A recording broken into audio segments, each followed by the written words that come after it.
Ya, kalau cuma di Al-Faizin mah nggak usah bawa kendaraan, cukup jalan kaki, pulang pergi jalan kaki. Waqad bawwaba alaihi al-Bukhari fi sahihi gara anna al-akthar wal afdal min hadyi sallallahu alaihi wasallam al-masyu idhar litawadu'i wa taktsiran lil khuta wa iktisaban lil masubati wa tanzimati li harakatil murur. Ya.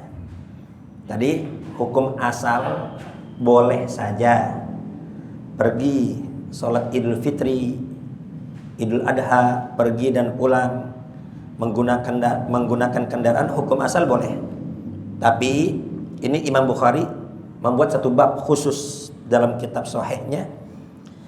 Ya, jadi afdolnya dan kebanyakan yang dikerjakan Nabi besar Muhammad sallallahu alaihi wasallam, ya, dari bimbingan Nabi itu berangkat Idul Fitri dan pulangnya bagusnya jalan kaki.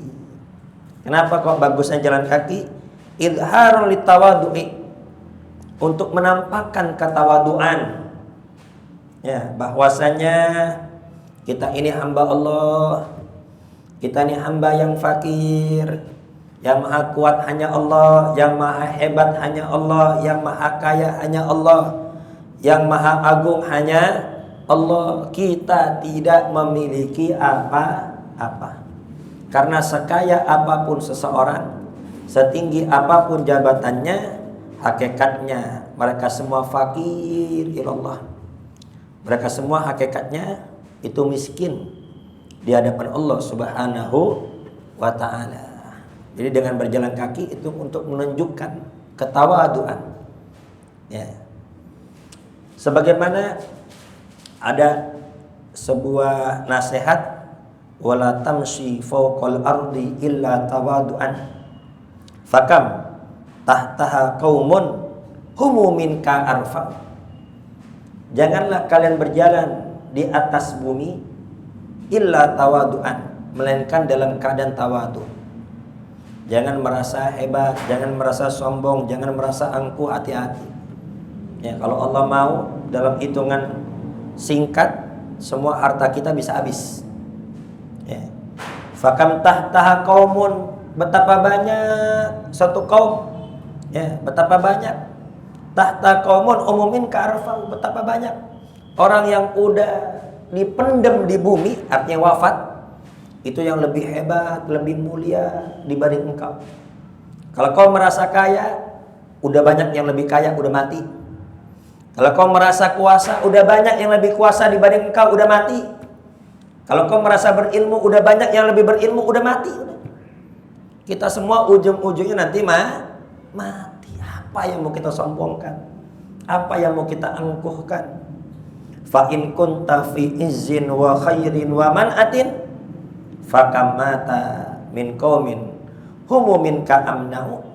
Apabila engkau di dalam kebaikan, harta banyak, kerjaan enak, bisnis lancar, ya, fi izzin, kau dalam kemuliaan, kau sedang hebat, kau sedang di atas, wa man'atin, kau sedang kuasa, kekuasaannya di mana-mana, ya, kemasyhurannya di mana-mana, lagi viral lah. Fakam mata min qaumin humu minka amna'u. Betapa banyak orang yang sudah mati yang lebih hebat, lebih kuasa, lebih masyhur dibanding engkau. Ya, jadi janganlah kita sombong, janganlah kita angkuh, karena tempat kembali kita adalah kubur. Ada juga sebuah syair yang isinya sangat luar biasa, tawadhu kal badri tubsiru wajhahu ala safahatil ma wa huwa rafi'u wala taku kadukhan ya'lu bi nafsihi ila safahatil jawi wa huwa wadi'u. Ya. Tawadhu kal badri, tawadhulah engkau kal badri, bagaikan bulan purnama. Itu bulan purnama, ya, cahayanya total, cahaya penuh, ya, manfaat untuk manusia. Tuh, kalau terang bulan kan jadi terang gitu, ya. Tawadhu kal badri, tawadhulah engkau seperti bulan purnama. Tubsiru wajhahu ala safahatil ma wa huwa rafi'u. Yang mana itu bulan bisa dilihat dari air. Kita lihat sungai, kita lihat kali, kita lihat laut. Itu terkadang ada apa? Ada bayangan bulan. Terlihat ya, seakan-akan dia ada di laut, seakan-akan dia ada di sungai, seakan-akan dia ada di kali. Padahal apa? Bulan itu tinggi, hebat, manfaat, berguna. Tapi tawadhu terlihat di bawah-bawah itu. Wala taku kadukhan, jangan kayak asap. Ya, asap mah nggak ada gunanya. Asap nggak ada manfaatnya tuh asap. Bahkan asap bikin orang nyesek. Ya, apalagi asap rokok. Ya, yang bahaya justru apa? Yang nggak ngerokok, dekat dengan perokok itu justru lebih bahaya. Wala taku kadukhan, jangan seperti asap. Ya'lu binafsih. Itu asap suka meninggikan dirinya. Ya, asap seakan-akan tinggi, suka meninggikan dirinya ila safahatil jawi, di atas udara. Wa huwa wadi'u, padahal asap mah enggak ada gunanya. Asap mah enggak ada manfaatnya, asap mah rendah, enggak usah ninggiin diri. Pernah gak Pak ketemu sama orang tuh kalau ngobrol tinggi amat ngomongnya. Ya, saya ini begini, saya ini begini. Anak saya begini, anak saya begitu. Yang dibanggain dirinya, yang dibanggain anaknya. Udah, kita nggak usah banggain diri kita dan banggain anak kita. Kenapa? Orang yang dengar belum tentu suka. Ya, ngomong mah biasa aja lah. Ngapain banggain diri? Ya, karena kita nggak tahu siapa yang mulia di sisi Allah Subhanahu Wa Taala. Jadi nggak usah banggain diri. Ini ngomong 5 menit, sayanya udah 25 kali. Itu masjid kalau nggak ada saya, itu majelis pengajian kalau nggak ada saya, itu acara kalau nggak ada saya mulu, ya saya itu nggak boleh begitu. Itu ngikutin iblis. Bahkan tuh orang-orang ahli tasawuf memakruhkan mengatakan saya. Kenapa? Karena yang pertama kali ngomong saya dengan sombong itu iblis. Ya, ketika disuruh sujud kepada Nabi Adam, ana khairum minhu. Aku lebih baik dibanding Adam. Saya lebih senior, saya lebih ahli ibadah, saya lebih berilmu. Nggak mau saya. Ini kesayaan, keakuan. Ini harus dihapus ini. Ya, kadang orang jatuh itu, orang hancur, orang jatuh bukan dikarenakan ada orang yang ngejatuhin, bukan. Terkadang ada orang hancur bukan dikarenakan ada orang yang hasut sama dia, bukan. Tapi kenapa? Dia hancur karena ulahnya sendiri. Dia jatuh karena keakuan, keegoan. Ego yang tinggi, kesombongan yang sangat luar biasa. Udah nggak bisa nerima nasihat, nggak bisa nerima masukan. Semua salah, yang benar cuma dia. Ya, akhirnya apa? Jatuh dia. Ya memang orang sombong nggak jatuh sekaligus. Tapi apa? Sedikit demi sedikit, selangkah demi selangkah, dia akan terus-menerus melangkah kepada kehancuran. Sehingga mata hatinya buta, pikirannya, kecerdasannya hilang. Nanti kalau udah benar-benar hancur, baru sadar dia. Ya Allah, inna lillahi wa inna ilaihi raji'un. Yang menghancurkan iblis karena kesombongan. Yang menghancurkan Fir'aun karena kesombongan. Yang menghancurkan Qarun karena kesombongan. Nah, maka dari itu, ya afdolnya, bagusnya, ya bimbingan Nabi, ajaran Nabi, kalau berangkat Idul Fitri, Idul Adha, itu berangkatnya jalan kaki untuk menunjukkan ketawaduan. Wa taktsiran lil khuta, untuk memperbanyak langkah. Ya, kalau jalan kan itu langkahnya lebih banyak. Waqtisaban lil matsubati, semakin banyak langkahnya maka akan semakin banyak pahalanya. Ya. Wa tanziman li harakatil murur, dan jalur lalu lintas lebih teratur. Itu kalau semua jalan kaki itu lebih teratur. Itu kalau Bapak ke Mekah dan Madinah, ya orang banyak tapi semua jalan kaki. Maka lalu lintas itu teratur itu. Ya, rata-rata jalan kaki. Paling yang menggunakan kendaraan mobil paling penduduk setempat. Dan itu tidak banyak, kebanyakan jalan kaki semua. Ya, jadi jalur lalu lintas apa? Lebih teratur.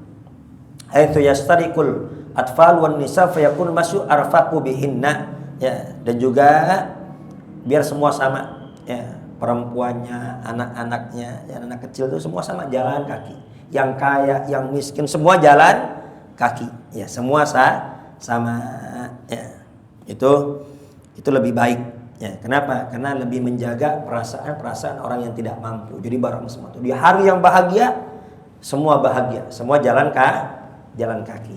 Sallu ala Muhammad. Wa min hadiyi sallallahu alaihi wasallam fi Idul Fitri an yuftira ala rutabat aw tamarat witran qabla al-khuruji ila al-musalla i'lanan bi wujubi fitri dzalikal yaum. Dan termasuk bimbingan Nabi juga, arahan Nabi, ajaran Nabi, kalau sebelum berangkat Idul Fitri makan dulu. Ya, sebelum berangkat Idul Fitri makan dulu, ya, makan yang manis-manis. Ya, seperti apa? Seperti korma. Kenapa kok sunnah kok korma? Buka puasa korma. Kemudian sebelum berangkat Idul Fitri kok makan korma. Kenapa? Karena korma itu nggak pedas. Korma itu nggak asam. Korma itu nggak kecut. Jadi bagus buat lambung. Ini lambung kita dari subuh sampai maghrib kosong. Lambung ini tempat isi makanan kok kosong. Nah, maka dikarenakan sudah berjam-jam kosong, jangan langsung makan yang pedas, jangan langsung makan yang kecut, jangan langsung makan yang asam. Wah, bisa sakit lambung. Kita lihat sekarang, banyak gak yang terkena penyakit lambung? Bahkan anak-anak kecil udah banyak yang kena penyakit lambung. Kenapa? Karena makanan yang sembarangan. Ya, jadi kalau perut lama kosong, jangan makan yang asam-asam, jangan makan yang kecut-kecut. Kita lihat kalau puasa tuh, ya, baru beberapa hari puasa udah banyak yang sakit. Katanya sumu tasihu, puasalah kalian maka kalian akan sehat. Berarti hadis Nabi ini salah, bukan hadisnya yang salah. Perilaku orang yang puasa yang salah. Nabi ngajarin kalau buka dengan yang manis. Kalau nggak ada korma, ya cari yang manis. Ya, sekiranya jangan kecut, jangan asam, jangan apa? Bukan jangan kecut, jangan asam-asam, jangan yang pedas. Yang sekiranya aman buat lambung. Demikian pula mau berangkat Idul Fitri, berarti kan lambung kosong dari malam. Ya, dari malam lambung kosong. Sebelum berangkat Idul Fitri, buka dulu, makan dulu. Sebagai petunjuk bahwasanya sudah tidak ada lagi puasa. Jadi ketika Idul Fitri sebelum berangkat, buka dulu, makan dulu, sebagai dalil, sebagai petunjuk, sebagai pembeda bahwasanya hari ini sudah tidak ada lagi puasa. Nah, bagusnya sama korma. Kalau nggak ada korma, cari, ya, yang sekiranya manis, ya, atau sekiranya intinya nggak asam, nggak kecut, nggak pahit, nggak pedes, yang aman buat lambung. Ya, kalau makan korma, bagusnya witron, ganjil 1, 3, udah makan 4, tambahin lagi 1 jadi 5, udah makan 6, tambahin lagi 1 jadi tuh 7. Sunnah tuh yang ganjil, ya. Kemudian wa tahrimu shaumi imtithal li amri ta'ala. Jadi itu sebelum berangkat Id, kenapa kita makan? Ya, untuk pemberitahuan bahwasanya pada hari itu udah nggak ada lagi puasa dan haram. Barang siapa yang ingin terus puasa itu haram. Kenapa? Semata-mata menjalankan perintah dari Allah Subhanahu wa ta'ala. Amma fi Idul Adha fa sunnatu an yuftira ba'da rujuhi wa dhabhi udhiyati li yuftira minha. Tapi kalau Idul Adha kebalikannya. Kalau Idul Adha berangkatnya jangan makan dulu. Ya. Makanya nanti habis sholat Idul Adha. Ya, bagus-bagus itu makan hasil sembelihan. Sallu ala Muhammad. Fikul hadis, pelajaran apa dapat kita ambil dari hadis ini? Istihbabul khuruji ila salatil id masyan al aqdam lima fi dzalika min kathratil khata allati tuzadu bihal darajat. Jadi sunnah berangkat salat Idul Fitri dalam keadaan berjalan kaki. Kenapa? Karena semakin banyak langkah, semakin banyak pahala dari Allah Subhanahu wa ta'ala. Akan tapi bukan berarti nggak boleh pakai kendaraan. Jadi jangan sampai ini salah paham kita. Kalau Idul Fitri ada naik motor, kita bilang, oh salah ente. Berangkat Idul Fitri itu jalan, iya sunnahnya jalan, bagusnya jalan, afdolnya jalan. Tapi kalau ada yang mau pakai kendaraan itu tidak haram. Ya kalau deket jalan aja lah. Kalau deket jalan, kecuali sholatnya mau kemana? Ke wali kota. Ya, sholatnya mau ke wali kota nggak apa-apa. Sholatnya mau ke Istiqlal nggak apa-apa. Kalau jalan nanti keburu apa? Habis waktunya. Yang besoknya udah zuhur lagi. Ya, bukan sholat id, sholat duha. Yang kedua, al-aklu qabla khuruji ila sholatil id. Ya, makan dulu sebelum berangkat id. Baik. An Abi Hurairah radhiyallahu anhu, dari Abu Hurairah semoga Allah meridai beliau, annahum asabahum matarun fi yaumi idin, bahwasanya para sahabat Nabi besar Muhammad sallallahu alaihi wasallam pernah kehujanan ketika sholat Idul Fitri. Jadi ketika sholat Idul Fitri turun hujan. Fa shalla bihimun nabiyyu sallallahu alaihi wasallam sholatal idi fil masjid. Akhirnya Nabi besar Muhammad dan para sahabat sholat idnya di masjid. Jadi rencana itu sholat idnya itu di tanah lapang. Jadi bagusnya sholat itu di tanah lapang, di lapangan luas. Ya, ini Nabi Muhammad sama sahabat udah rencana mau sholat di padang pasir, di tanah lapang. Kenapa? Dikarenakan ya luas, tidak ada sekat, menampung semua jamaah. Ya. Kemudian tiba-tiba turun hujan, akhirnya lokasi dipindahkan ke masjid. Rawahu Abu Daud bisnadin layyin. Hadis ini diriwayatkan oleh Imam Abu Daud dengan sanad yang lemah. Al makna al ijmali, makna secara global, al aslu fi sholatil idi an takuna fil musalla. Hukum asal sholat id itu adalah fil musalla. Cari lapangan yang luas. Musalla ini artinya tempat sholat. Ya, cari lapangan yang luas, lahan yang luas. Ya. Wal illatu fil khuruji ilai talabul ijtimai fihi li sa'atih. Kenapa kok dianjurkan sholat idnya di lapangan luas? Kenapa? Karena menampung seluruh jamaah.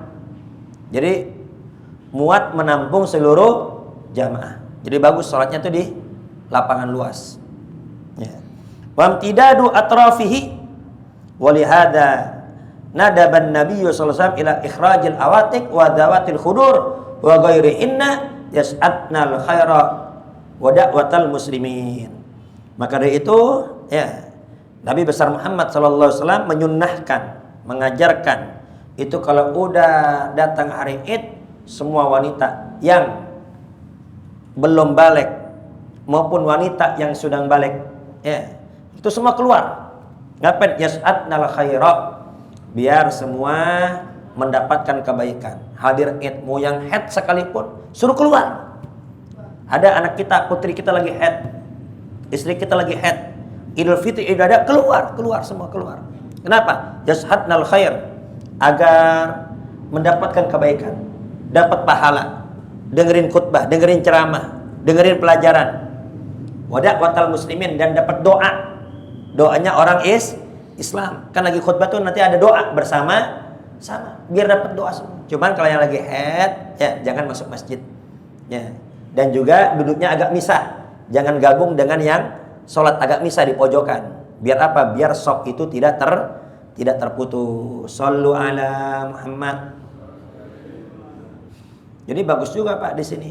Ya, di sini mau sholatnya di luar semua. Kan ini kadang kita sholat di jalan raya kalau Id. Ya, kita Id sholat di jalan raya. Mau sholat di jalan raya semua bagus, panjang terus. Kenapa? Karena itu nampung semua. Ya. Tapi kenapa kok kita tetap di masjid? Ada yang di masjid, ada yang di lapangan. Nanti ada jawabannya. Baik. Ya. Wa muhafadzatan wa muhafadzatu sallallahu alaihi wasallam ala shalah fil musalla dalilul afdaliyati minas sholati fil masjid walau kana muttasi'an. Dan rutinitas Nabi itu rutin. Ya, selalu ngejaga sholat di tanah lapang. Selalu sholat di padang pasir, tanah lapang, lahan terbuka. Kenapa? Itu menunjukkan lebih afdol di masjid, lebih afdol daripada di masjid meskipun masjidnya luas. Wa qala akharuna min alil ilmi, tapi ada juga ulama yang berkata, ya, as-sholatu fil masjidil haram afdalu li si'atih. Tetap paling afdol sholat di Masjidil Haram. Masjidil Haram, Masjid Nabawi, ya, Masjidil Aqsa itu udah tempat yang paling afdol. Kenapa? udah masjid yang mulia, luas juga. Betul apa tidak? Dapat dua-duanya tuh. Ya, masjid juga, luas juga. Ya. Wa ru'yatil bait, dan juga bisa melihat Ka'bah. Bisa melihat Ka'bah. Kalau di Nabawi itu masjidnya Nabi besar Muhammad sallallahu alaihi wasallam, iful ajar, dan pahala jadi berlipat ganda. Dapat pahala itikaf juga, dapat pahala lihat Ka'bah, kemudian juga dapat pahala luasnya juga. Ya, semoga kita semua bisa ya Idul Fitri di sana. Amin Allahumma amin.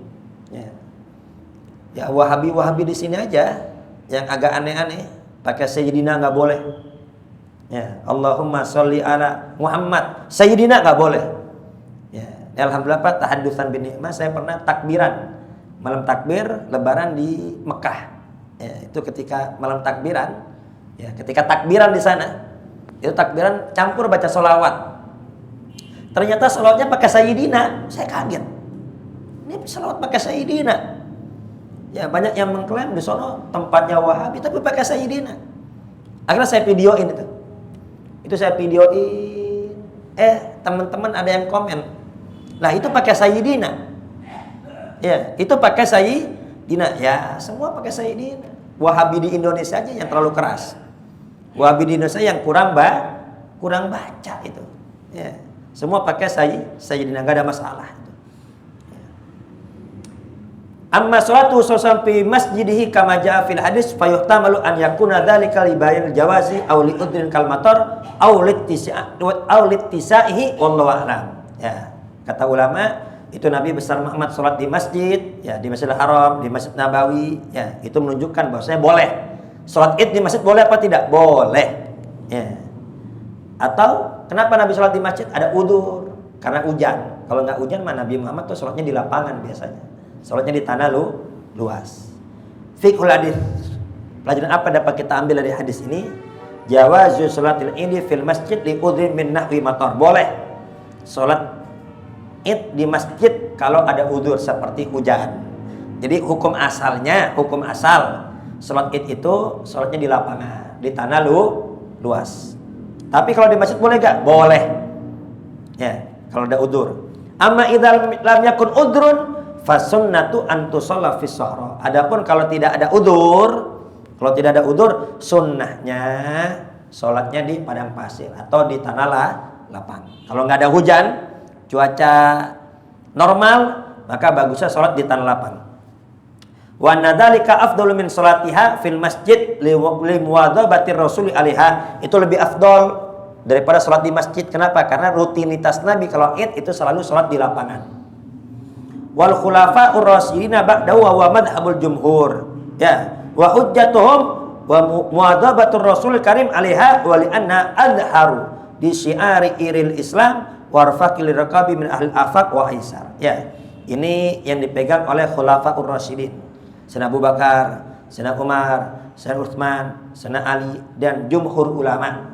Mayoritas ulama ya, mereka menganjurkan sholat itu di lapangan, di tanah luas. Kenapa? Dikarenakan itu kebiasaan Nabi besar Muhammad. Jadi kebiasaan Nabi, rutinitas Nabi sholat Id itu selalu di tanah luas. Ya. Dan juga lebih tampak syiar Islam. Syiar Islam lebih tampak. Jadi kalau udah di tanah luas, banyak sekali umat Islamnya. Ya. Kalau ada bangunan kan tertutup itu. Ya, orang-orang kafir nggak bisa lihat. Musuh-musuh Islam nggak bisa lihat. Orang-orang fasik yang nggak sholat nggak bisa lihat. Dengan banyaknya umat Islam kumpul banyak, yang nggak sholat diharapkan jadi sholat. Wah, banyak banget ya. Akhirnya pada sholat. Lebih syiar. Ya, itu menunjukkan Islam banyak, Islam kompak, Islam kuat, Islam rukun. Ya, warfaqu riraqibi min ahli afaq wa aisar. Dan itu lebih memudahkan bagi orang yang berjalan kaki maupun bagi orang yang berkendara. Mau yang pakai kendaraan, yang pakai jalan kaki, kalau udah di tanah lapang tuh gampang, tinggal masuk aja. Enggak repot ngantri di pintu. Ya, kalau di masjid kan ngantri di pintu, masuk keluar tuh ngantri di pintu. Tapi kalau tanah lapang ya bebas, keluar masuk. Shallu ala Muhammad. Wastathnal anabilah. Wastathnal anabilatu wal malikiyatu al masjidil haram li si'atih. Tapi tetap pengecualian, kata Imam Hambali dan Imam Maliki secara umum sholat di lapangan lebih bagus dibanding di masjid, meskipun masjidnya luas. Ini kalau Idul Fitri, Idul Adha. Tapi pengecualian katanya, kecuali Masjidil Haram. Kalau Masjidil Haram udah itu nggak ada tandingannya. Masjidil Haram itu tidak ada tandingannya. Kenapa? Karena sudah masjid yang istimewa dan juga luas. Pokoknya paling afdol nih, tingkatan tertinggi apa? Masjidil Haram, Masjidil Haram, Masjid Nabawi, Masjidil Aqsa. Udah, itu yang paling top. Kenapa? Karena udah masjid juga, masjid istimewa ya, dan juga luas. Nah, kemudian tingkatan kedua apa? Lapangan. Ya, tingkat kedua lapangan bagus-bagus, masjid juga luas juga. Ya, Istiqlal. Ya, masjid juga luas juga. Kemudian waqalatis Syafi'iyah. Nah, ini kan kita ulama Syafi'iyah nih. Kita madzhab Syafi'i. Nah, fa'al fi'luha fil Masjidil Haram wa Baitul Maqdis afdalu minas sahra li sarafihima li suhulatil huduri ilaihima ma husihima wa fi'liha fi sal masajid ini tasaat. Nah, dikarenakan kita madzhab Syafi'i, nah ini yang perlu kita garis bawahi, Pak. Ya. Apa kata ulama Syafi'iyah?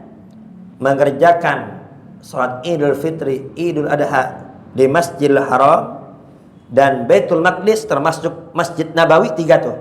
Ya, 3 masjid mulia. Itu lebih afdol minas sohra dibanding di tanah lapang. Kenapa? Li syarafihima, dikarenakan kemuliaan Masjidil Haram dan Masjid Nabawi dan Masjidil Aqsa. Ya, kita sholat 2 rakaat di Masjidil Haram lebih baik daripada sholat 100.000 rakaat di masjid lainnya. Kalau Masjid Nabawi itu lebih afdol dibanding sholat 1.000 rakaat ya, dibanding masjid lainnya. Kenapa? Kemuliaan Masjidil Haram dan kemuliaan Masjid Nabawi serta kemuliaan Masjidil Aqsa. Wah, itu udah paling top itu. Kenapa? Karena kemuliaan masjid pertama. Kemudian apa juga? Walisuhulatil huduri ilaihima, dan mudah untuk masuk masjidnya. Masjidil Haram, Masjid Nabawi luas. Tempat masuknya luas, ada pintunya banyak. Ya, masuknya aksesnya mudah. Maka udah paling afdol itu. Kemudian apalagi? Ma'ushima, dan juga luas. Udah masjidnya mulia, kemudian juga aksesnya mudah, pintunya banyak. Kemudian juga apa? Juga luas. Wa fi sal masjid ini tas'ad, dan juga ya mengerjakan di masjid-masjid lainnya dengan catatan masjidnya luas. Jadi kalau Imam Syafi'i tetap paling afdol tetap ngerjain di masjid kalau luas. Mau itu Masjidil Haram maupun masjid-masjid biasa. Tapi kalau masjidnya kecil, masjid sempit, maka ngerjain di tanah lapang, maka itu lebih afdol. Nah, kita di Al-Faizin bagaimana nih, Pak? Kita menggabungkan itu semua. Ya, kita menggabungkan itu semua. Kita ngerjain di masjid juga, kita ngerjain di tanah lapang juga. Jalanan kan tanah lapang. Ya, kita ngerjain di masjid juga, kita ngerjain juga di jalanan. Karena apa? Geret-geret mimbarnya repot juga ke sono, Pak. Ya, geret-geret mimbarnya berat. Lagi pula biar dapat pahala itikaf. Yang datang duluan biar dapat pahala itikaf di sini. Ya, dapat pahala itikaf. Ya, dapat keutamaan masjid juga, dapat keutamaan tanah luas juga. Shallu ala Muhammad.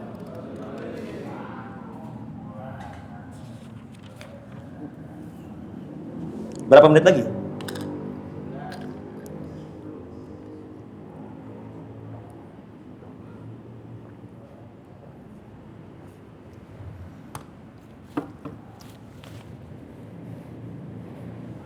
Bismillahirrahmanirrahim. Babu sholatil kusuf. Bab sholat gerhana. Anil Mughirah bin Syu'bah radhiyallahu anhu, qala, dari Mughirah bin Syu'bah, semoga Allah meridai beliau berkata, in kasafatis syamsu ala ahdi Rasulillah sallallahu alaihi wasallam yauma mata Ibrahim. Pernah terjadi gerhana matahari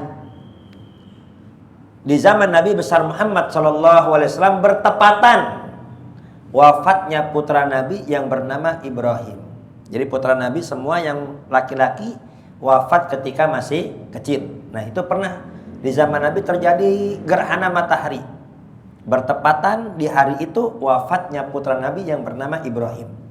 Faqala nasu, itu manusia orang-orang Arab heboh. Dan mereka berkata, in kasafati syamsu li mauti Ibrahim. Ini kenapa kok terjadi gerhana ini? Kenapa? Karena wafatnya putra Nabi Ibrahim. Dan terjadi gerhana ini karena kan wafatnya putra Nabi yang bernama Ibrahim. Ya. Maka Rasulullah SAW mendengar itu, Nabi besar Muhammad menjelaskan, inna syamsa wal qamara ayatani min ayatillah.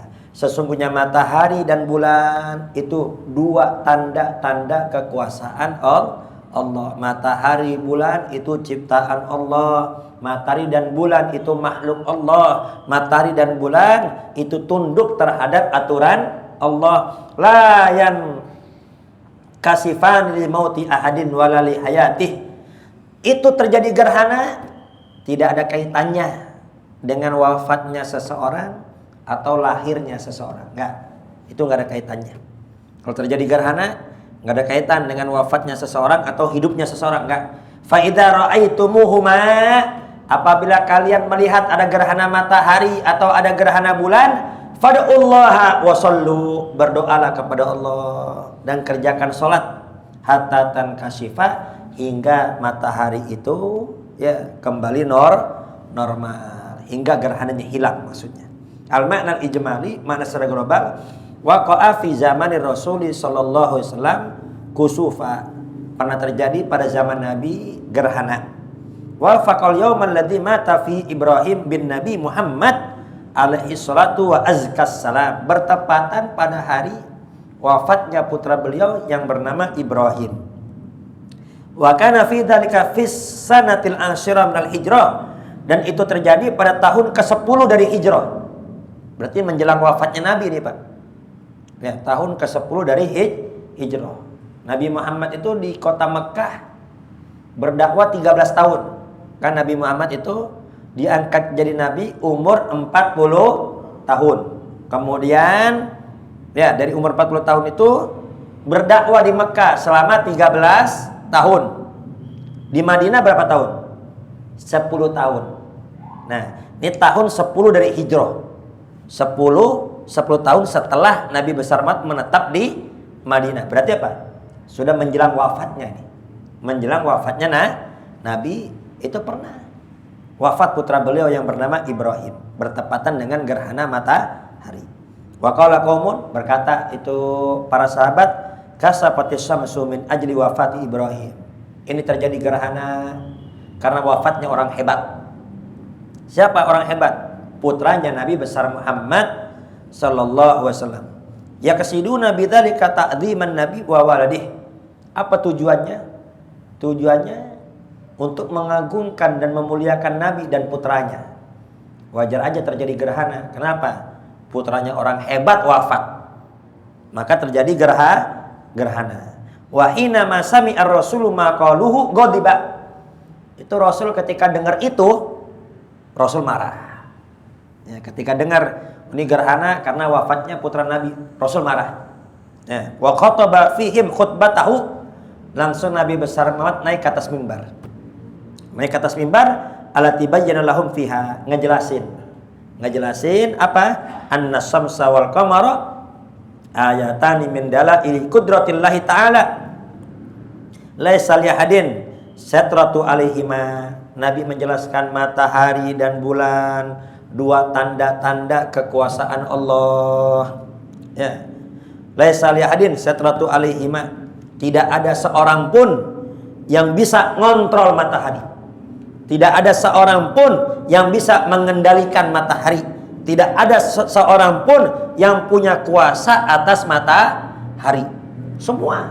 Nih, terbitnya matahari, terbenamnya matahari, terbitnya bulan, hilangnya bulan, terbenamnya bulan, itu semua bukan kendali siapapun. Tidak ada yang mampu mengendalikan. Mau nabi, mau rasul, mau wali, nggak ada yang bisa mengendalikan matahari, nggak ada yang bisa mengontrol matahari. Semua itu yang bisa hanya Allah. Jadi itu gerhana matahari bukan wafatnya Ibrahim, tapi itu bukti tanda kekuasaan Allah Subhanahu wa ta'ala. Dan Nabi Muhammad menjelaskan itu gerhana bukan karena wafatnya seseorang atau hidupnya seseorang, karena adiman. Meskipun itu orang hebat, enggak. Meskipun itu orang hebat, itu gerhana tidak ada kaitannya dengan wafatnya seseorang. Wa innama kusufuhuma dhahiratun kauniyatun min athari qudratil khaliqil a'dam. Ya, itu gerhana yang tampak, gerhana yang terjadi itu tanda-tanda kekuasaan Allah. Allah sedang menunjukkan kekuasaannya. Apa tujuannya? Yusahidan nasu unmudzatal qiyamah, agar manusia, hamba-hamba Allah ngelihat percontohan kiamat. Ngelihat percontohan kiamat. Ini belum kiamat nih, belum. Ya, ini matahari kan terang. Tapi ternyata apa? Allah Maha mampu. Itu matahari jadi redup. Dikarenakan gerhana, matahari nggak bisa menampakkan sinarnya. Allah Maha mampu itu. Itu baru gambaran. Contoh kiamat. Kalau kiamat benerannya hancur ini matahari. Ya, gerhana bulan.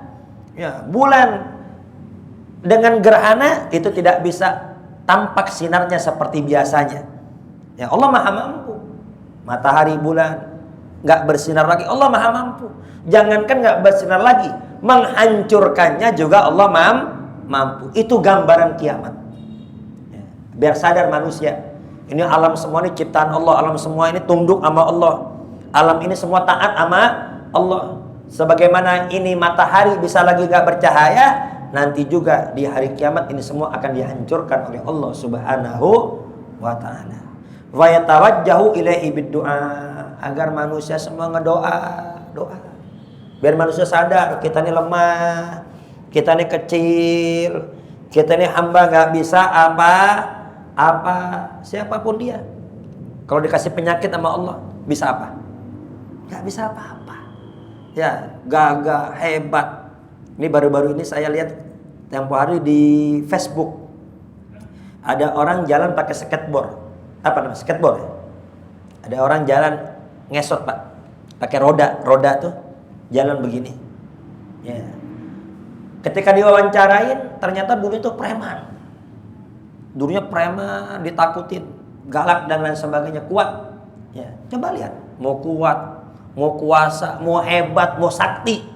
Kalau udah Allah kasih penyakit bisa apa? Apa yang mau kita sombongkan? Ya, kita lihat Namrud, Raja Namrud matinya dengan apa? Nyamuk. Matinya dengan nyamuk. Ya. Abroha matinya dengan apa? Dengan ababil. Ya, burung yang berbondong-bondong tuh. Dilempar apa? Dilempar batu dari neraka. Itu batunya lebih gede daripada merica, lebih kecil dibanding kacang. Kecil batunya tuh. Ya. Dia bawa pasukan gajah yang sangat besar. Allah cuma ngutus apa? Burung kecil. Allah cuma ngutus burung kecil ngelempar tuh. Ya, batunya juga kecil batunya. Mati dengan itu. Apa yang mau disombongkan? Ya, apa yang mau kita sombongkan? Jadi, itu dengan adanya gerhana, Allah ingin menunjukkan itu gambaran kiamat. Agar manusia semua berdoa, meminta, takut kepada Allah, wassalah, agar manusia mengerjakan sholat, wa yadhkuru annahu qad yu'akhidu malladan balahu fa kaifa biman lahu dunub. Lihat semua agar manusia sadar. Ini matahari sama bulan enggak punya dosa. Matahari sama bulan enggak ada salah. Matahari sama bulan enggak pernah maksiat, tapi Allah bikin redup. Lah bagi kita manusia yang banyak dosa. Matahari yang gede aja Allah bikin gak bercahaya, apalagi kita yang kecil. Lah, tinggal dipites. Ya, jadi jangan sombong. Nih, udah sakit, susah, masih gak mau sholat. Kan sombong itu. Ya, orang sakit butuh sama Allah gak? Orang susah butuh sama Allah apa enggak? Jangankan orang susah, orang kaya aja butuh sama Allah. Ini udah susah nggak mau sholat, kan sombong ini. Udah belagu ini sama Allah. Ya, ini orang sombong ini, nggak mau sholat, sombong itu angkuh. Udah butuh sama Allah, malah nggak sholat. Itu keangkuhan yang sangat luar biasa. Mata yang ngasih Allah bisa ngelihat, hidung yang ngasih Allah bisa bernafas, telinga yang ngasih Allah bisa mendengar, tangan kaki bisa berjalan yang ngasih Allah, jantung yang ngasih Allah. Ya, terus Allah cuma minta suruh sholat doang, nggak mau, sombong kali ini orang. Ya, ini berarti orang sombong. Lihat, matahari bulan nggak punya dosa aja, mampu Allah redupkan, apalagi kita yang banyak dosa kecil lagi. Wah, mudah bagi Allah untuk menghancurkan kita. Maka itu la budda lahu minat taubati wal inabati liyakuna minal muflihin. Maka itu dengan adanya gerhana, tujuannya apa? Agar manusia bertobat, agar manusia kembali dan menjadi orang-orang yang selamat, jadi orang-orang beruntung. Semoga kita semua termasuk orang-orang beruntung. Sebagaimana namanya al-faizin. Apa al-faizin? Orang-orang yang sukses, orang-orang beruntung yang masuk ke dalam surga. Semoga kita semua menjadi penghuni surga. Al-Fatihah.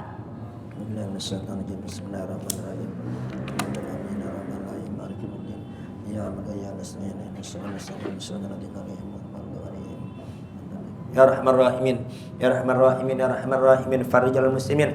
Rabbana taqabbal minna innaka antas samiul alim wa tub alaina innaka antal rahim. Rabbana atina fid dunya hasanah wa fil akhirati hasanah wa qina adzabannar. Wassallallahu ala sayyidina Muhammadin wa ala alihi wasallam. Walhamdulillahi rabbil alamin. Kurang lebih saya mohon maaf. Akhirul kalam, wassalamualaikum warahmatullahi wabarakatuh.